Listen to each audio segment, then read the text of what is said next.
Hi everyone, thank you so much for having me today to talk about this hoard.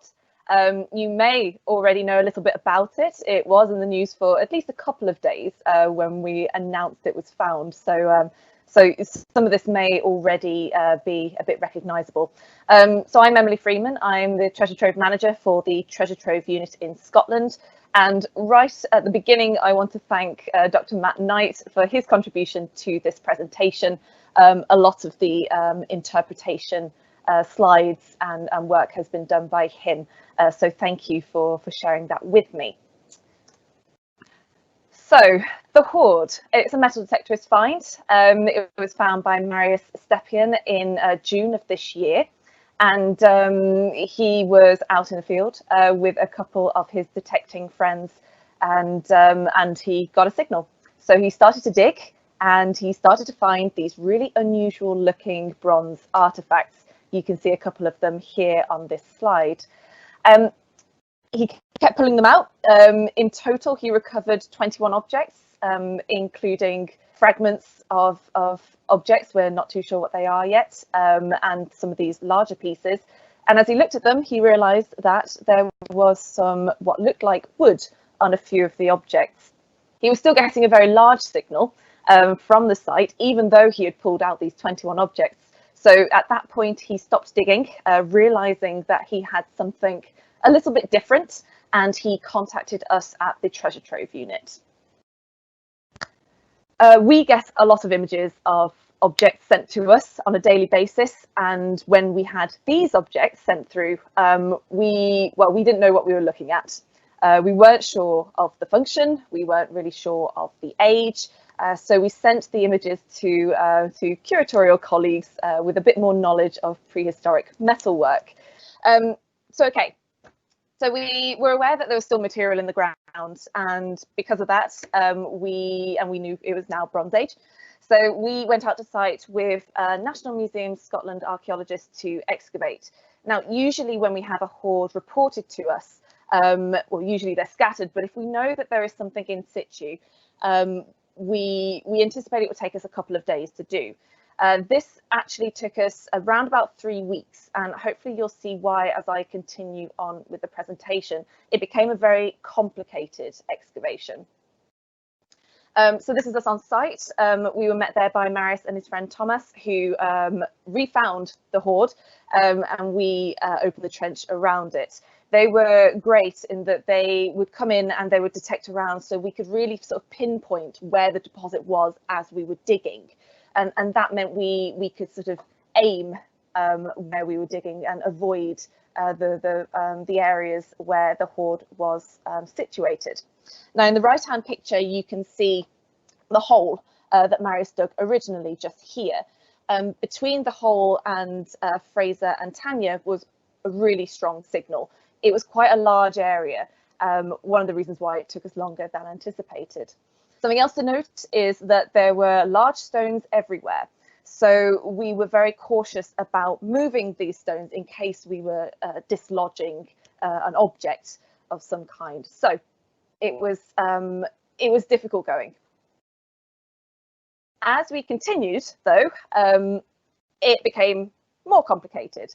So you can see on the left a picture of Jane Clark, who is a conservator from National Museum Scotland, and every white tag you can see in that image is a possible piece of organic material.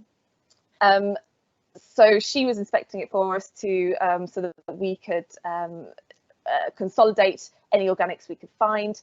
And you can see in the image just on the right there, Dr. Matt Knight is excavating very, very carefully with a small brush, because not only was there organic material coming up, but also lots of teeny tiny artifacts were coming up too, very small bosses and small rivets. And every stroke of the brush even was revealing more. So it was incredibly complicated and slow going work. It was around that time that we realized that actually it might be quite difficult to continue excavating this in the field, and perhaps we should look at block lifting it instead. And here you can see just how closely related some of the objects were. Here you can just see the edge of a ring. We have a button or mount here, and in between you also have this object, if you could just see that there. So these objects were not nicely placed in a hole and buried. They really are intertwined and entangled with each other. That made it very difficult to even consider lifting an object out of the ground in case it affected another object around it. In the right-hand picture there, you can see this long line of gauze, and we were using that to consolidate the organic material that we were finding. And that long line there is the sword that was buried. The reason why we have gauze all along there is because the sword was buried in its scabbard. So we could see the remains of what we think is leather all along the stretch of that sword. You can also just see around it all of these edges of objects. So there's actually a lot underneath the sword that we haven't looked at yet. And we will be discovering during excavation as we decided to block lift it rather than continue in the field. Now, as we were digging, we also took the decision to 3D model. And here, hopefully this video will work.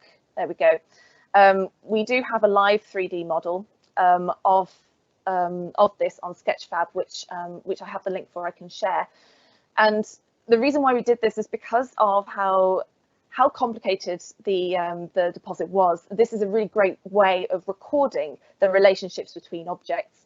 So we're able to zoom in and out, and we're able to look at this deposit from different angles. And we're going to continue to do that as we excavate it in the lab from the block. So hopefully by the end, we'll have a really nice sequence of events as this hoard is revealed. So I mentioned block lifting, and here it is. You can see at the top left there, we've taken away the soil from around the hoard to create a kind of platform, and we managed to get wooden slats underneath the deposit so that we could lift it. The wooden box was made by Marius, the finder. He just made that in the field behind the trench. I think it was an afternoon's work. So it is quite a nice, secure block. And then on the right, you can see it's been covered in plaster and with expanding foam. And we were able, once a lid was put on it, we were able to lift it out of the trench and transport it to the National Museum's Collection Centre in Edinburgh, where it awaits excavation. So our next steps, we need to excavate the hoard fully. We have seen tantalising bits and pieces in this hoard, and of course we have the sword through the centre, but we haven't been able to get underneath the sword. There's still a lot of artifacts in there. There is also all that organic material that we need to record fully and preserve as best we can. So we need to excavate. The Treasure Trove unit will then assess the artifacts and will then allocate the hoard to a museum. But what do we know so far? Right. So it is a late Bronze Age hoard. It's around about 3,000 years old, comprising of decorated bronze horse and wagon fittings. We have the complete sword in the scabbard, and we have amazing organic preservation. We also have a great context. So because this was undisturbed and until Marius found it, and because we could excavate, we have a really great context for this hoard, which isn't the norm for us. So here we have the hoard pit, and you can see all of the bits and pieces that we uncovered as we were excavating, along with all the gauze along the top there. Here is the metal detectorist pit where Marius dug down. So you can see it really is on the edge of the deposit as a whole. You have the sword running through the middle. So the pit is around about the size of the sword. It's accommodating that length there. And then either side, you can see the horse wagon gear and organic material. Now, what we know is that the sword was placed on top of all of this material. So as I mentioned earlier, there are a lot of artifacts underneath the sword that we haven't seen yet. We can see the edges of objects, but we haven't seen the full objects themselves. And here, I will show you an example of the organic material. So we've got a line here of what we think is leather, a strap, connecting a couple of objects along the way until you come to this quite large object here.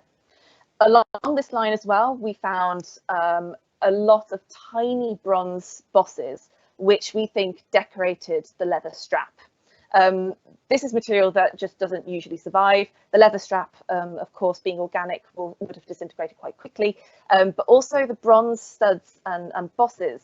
Those are usually sort of bronze stains in the soil when you're digging something like this. So the fact that we have them surviving is really exciting. And now I'm going to show you this large object from the side so you can see what it comprises of. So the strap follows that red line there. We have two components of this bronze fitting. We think it's some kind of strap adjuster, something like that. But also it's sitting on this quite large piece of wood.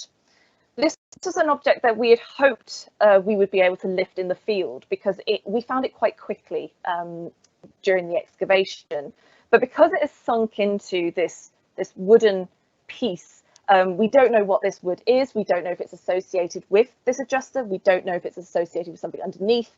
But it became increasingly obvious to us that we weren't going to be able to lift it in the field. So we still don't quite know what we have here. But I think what we can take from this is that we've got this quite large piece of wood, and it's in such a size that just doesn't usually survive. And I hope that demonstrates just how good the organic preservation is in this hoard. Another object I can talk about is this object here. You should be able to see the edges of rings. At first we thought they were possibly personal adornments and bangles of some kind, but as we continued to dig around them, it became very obvious that actually they were probably interlinked. We also think that this disc down here is associated. And that means we possibly have one of these, a rattle pendant. Now these would have been on the horse harness, we think, and would have made quite a noise. If you think about a horse walking with one or two of these, you're announcing your arrival. You're not being quiet about having a horse during a time when horses were being introduced. And this is just an idea of how unusual this object is, if it is what we think it is. This is the first known in Scotland and the third known in the UK, in Britain, sorry, with the two found in Wales just here. But you can see the concentration is sort of Denmark and northern Germany, which gives you an idea of a continental contact with this hoard, and it has importance beyond just being from the Peebles area. There's connections with the continent. Another object, which is one of my personal favourites, is this one.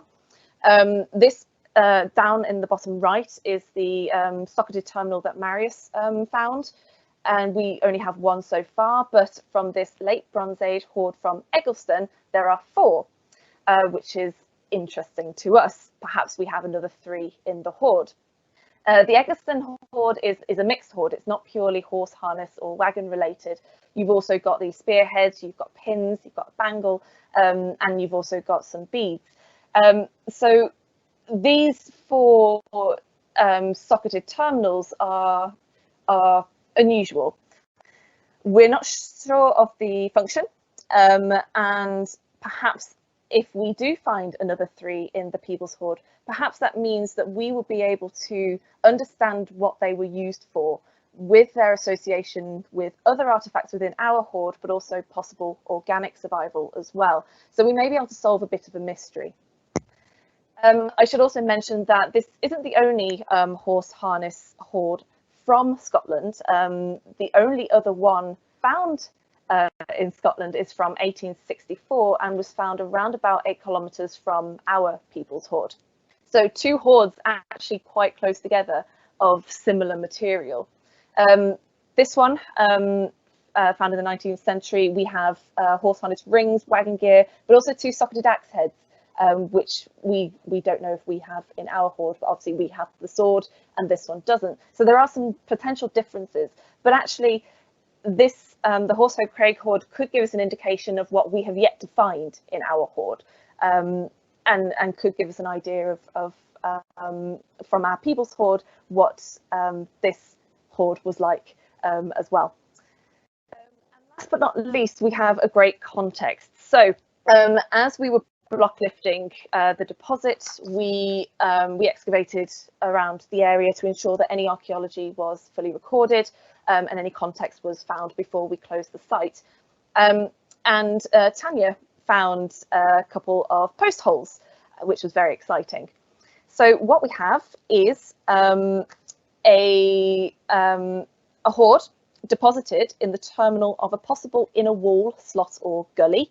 The post holes relate to one of the outer walls, and because of where the hoard is positioned, we know that it was buried after the building was taken down. The pit was dug, the horse harness and wagon gear put in the hole with a sword laid over the top, possibly a symbolic closure of the building, maybe, we're not sure.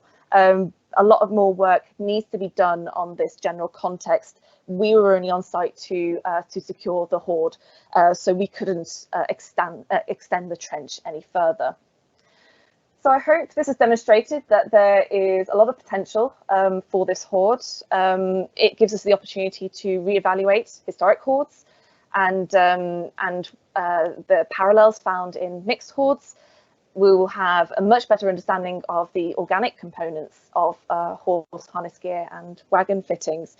And we have an amazing context that can be investigated further.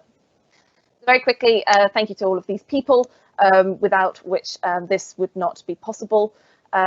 We also need to thank the landowners for allowing us to take the time we needed to take in order to excavate this hoard properly. And as I said, it took us 3 weeks for very good reason. And there will be a lot more to say about this, hopefully in a year or two's time.